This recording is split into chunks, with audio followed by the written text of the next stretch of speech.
আমি ছিলাম। আমি ওখানে দীর্ঘ বক্তৃতা করেছি, আমি সব বিষয় ক্লিয়ার করেছি। তো ওখান থেকে বের হয়ে আমি নামাজ পড়ে আবার ওই থানায় আসছি। আসার পরে আমিও দেখেছি। তো আমি বাসায় এখনও যোগাযোগ করি নাই। এইটা আমি এখন কোনো উত্তর দিতে পারছি না। আমি বাসায় যাওয়ার পরে কথা বলে আমি এই বিষয়ে তো চাকরির মানে বিষয়টা, এই পোস্টটা কি আপনারই ছিল? আপনার না, নাকি আমি সম্মতি কোনো ছিল, পোস্ট এটার করিনি। বিষয়ে আসলে কি আপনি আপনার সম্মতি নিয়ে কি চাকরি দেওয়া হয়েছে? এখানে আমার সম্মতি ছিল এই অর্থে, আমি যখন এটা আপনারাও বুঝবেন, ওসমানকে হত্যা করার পরে আমি সাথে ছিলাম এবং ও শুধু আমার ভাই ছিল না, ও ছিল আমার সহযোদ্ধা এবং ও আমার ইমিডিয়েটলি 2 বছরের জুনিয়র। আমরা ছোটোকাল থেকে একসাথে বড় হয়েছি।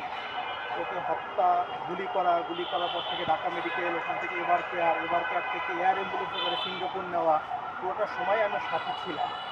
স্বভাবতই আমার ভিতরে একটা আতঙ্ক কাজ করেছে এবং সিঙ্গাপুরে থাকা অবস্থায় বিভিন্ন হুমকি পেয়েছি।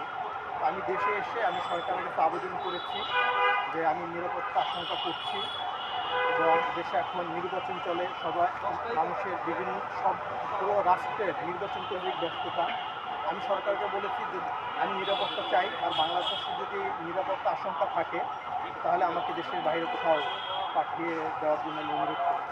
এটা আমার এক ধরনের সম্মতি ছিলই, কিন্তু পরবর্তীতে যেরকম ফেসবুকে আসছে, সোশ্যাল মিডিয়াতে আসছে, আমি তখন বাংলাদেশে ছিলাম না, আমি মালয়েশিয়াতে গিয়েছিলাম, সিঙ্গাপুরে ঢাকা ফিরেছি। আমি মালয়েশিয়াতে থাকা অবস্থায় দীর্ঘ বক্তৃতায় বিষয়টা ক্লিয়ার করেছি। চাইলে আপনারা আমার ওই বক্তৃতা দেখলে ক্লিয়ার হবে।